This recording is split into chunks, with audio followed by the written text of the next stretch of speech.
Baspa supremo Mayawati ने आज अपनी प्रेस कॉन्फ्रेंस करी कि इस तरीके से ना करें संघर्ष, कानून का सहारा लें, इनडायरेक्टली एक तरीके से आप। देखिए, मैं स्पष्ट कर रहा हूँ, मैं कानून को मानता हूँ, लेकिन जब अपराधी के पक्ष में पुलिस एडमिनिस्ट्रेशन खड़ा दिखाई दे तो मेरे जैसे लोगों की मजबूरी होती है, वो चैन से हाथ पे रख के नहीं बैठ सकते। आप बताओ, जहां महिलाएं, बहनें, बुजुर्ग इस तरह चिल्ला रहे हो, न्याय की भीख मांग रहे हो, मुझसे उम्मीद करें, मुझे बुला रहे, तो मैं क्या करूं? मैं उनको ये दिलासा देके कि भाई ये रास्ता ठीक नहीं, घर बैठ जाऊं, या मैं उनको जाकर उनकी मदद करूं?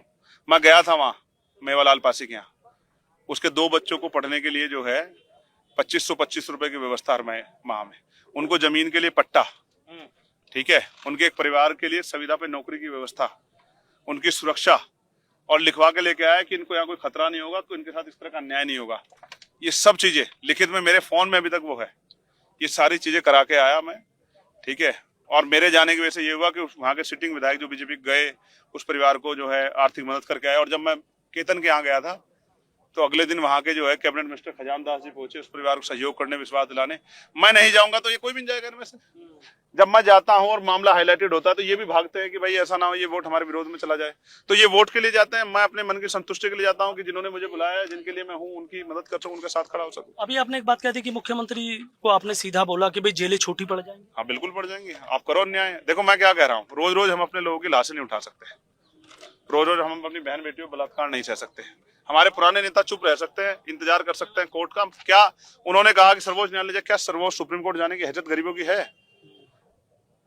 कमजोर वर्गों में भी तो जो मजबूत है उनके बच्चे फिर भी सुरक्षित है, लेकिन गरीबों के बच्चे कहाँ सुरक्षित? गांव में रहने वाला जो मजदूरी कर रहा है वो सुप्रीम कोर्ट चला जाएगा क्या? तो उन्होंने तो कह दिया, उनको जमीन के हालात का क्या पता है।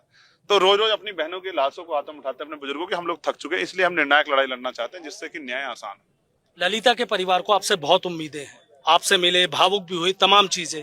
क्या ऐसा चंद्रशेखर आजाद का स्टंट होगा जो उन लोगों को एक न्याय मिल जाए और जो मांगे आपने रखी हैं और जो अल्टीमेटम दिया है वो पूरा हो जाए? ये 7 दिन में नहीं होगा तो फिर आपको नहीं, पूरे प्रदेश को, देश को पता लगेगा। मैं आपको विश्वास दिलाता हूँ, मैं तैयार हूँ हर लड़ाई को लड़ने के लिए, इस परिवार को न्याय दिलाने के लिए। मैं स्पष्ट कर रहा हूँ, चाहे केतन हो, चाहे मेवालाल हो, चाहे ये परिवार हो। मैं पार्लियामेंट चलने दीजिए, मैं पार्लियामेंट के अंदर भी लड़ूंगा। आपको याद है मेरे कपड़े फाड़े गए मेरा हौसला गिराने के लिए, मेरे खिलाफ पंचायतें कराई जा रही है। मैं सब समझता हूँ, ये सरकार के लोग हैं, डर के कारण ये सब चीजें कर रहे हैं, सामने से नहीं लड़ पा रहे हैं, पीछे से कर रहे हैं। मैं सबका स्वागत करता हूँ, हम लोग घबराने वाले लोग नहीं है। मैं पार्लियामेंट में जब जाऊंगा, प्रोजेक्ट कमेटी में अपनी एप्लीकेशन भी दूंगा, वहां चिल्ला चिल्ला के पूछूंगा, जवाब मांगूंगा, ठीक है। और फिर चाहे मुझे वहां धरने पे बैठना पड़ जाए, मैं दिन रात धरने बैठ के भी इस लड़ाई को लड़ूंगा, लेकिन मैं पीछे नहीं हटूंगा। ये बात का मैं आपको विश्वास दिला रहा हूँ। ये माना जाए कि उत्तर प्रदेश में एक बड़ा आंदोलन चंद्रशेखर फिर खड़ा करने जा रहे हैं? मैं आपको स्पष्ट कर रहा हूँ, हर जिला मुख्यालय पे, देश की, प्रदेश की राजधानी पे विधानसभा घेराव, मुख्यमंत्री, कुछ भी, जो कुछ भी करना पड़े न्याय दिलाने के लिए करेंगे, चैन से नहीं बैठेंगे। ठीक है, बहुत बहुत शुक्रिया। तो देखिए, नगीना सांसद चंद्रशेखर आजाद है और किस तरीके से कह रहे हैं कि प्रदेश में एक बड़ा मूवमेंट वो खड़ा करने जा रहे हैं। किसी भी मामले पर वो चुप नहीं बैठेंगे, खामोश नहीं बैठेंगे और ललिता गौतम को न्याय दिलाने के लिए जो भी हो सकेगा वो करने के लिए तैयार हैं और सीधा सरकार को चेतावनी दे दी है कि अब वो चुप नहीं बैठेंगे और ऐसे मुद्दों को बड़ी गर्मजोशी से उठाएंगे, चाहे उसके लिए उन्हें कोई भी कीमत क्यों ना चुकानी पड़े। वीडियो जर्नलिस्ट समीर राणा के साथ सनुज शर्मा, न्यूज लीडर, मेरठ।